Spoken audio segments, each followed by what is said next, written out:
سلام نقی جون، چطوری لوزر؟ سلام ارسطو.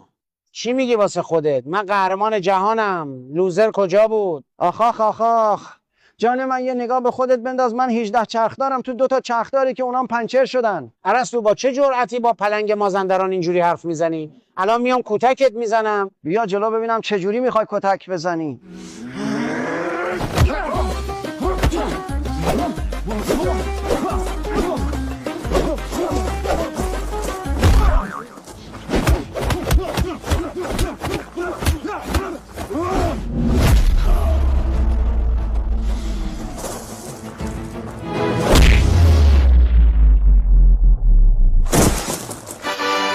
نقی پلنگ رو تبدیل به گربه کردم. آیا ادای پلنگ رو در آوردن کار خوبی است؟ خیر. جمیله چیه؟ بازم داداش من کتک زدی؟ آره، شوهر خودمه. دوست دارم اینه کتک بزنم. تو مگه جمیله نیستی؟ باید برقصی.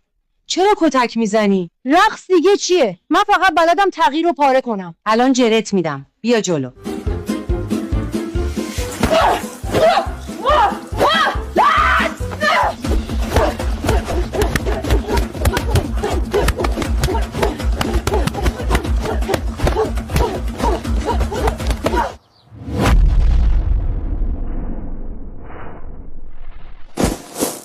جمیله تغییر رو کتک میزنه. منم جمیله رو پاره میکنم. خواهر شوهرم دیگه.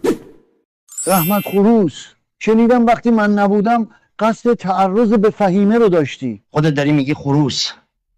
خروس که تعرض نمیکنه. تازه من مرغ هم نیستم. بیا جلو تا پراتو بچینم خروس بی محل.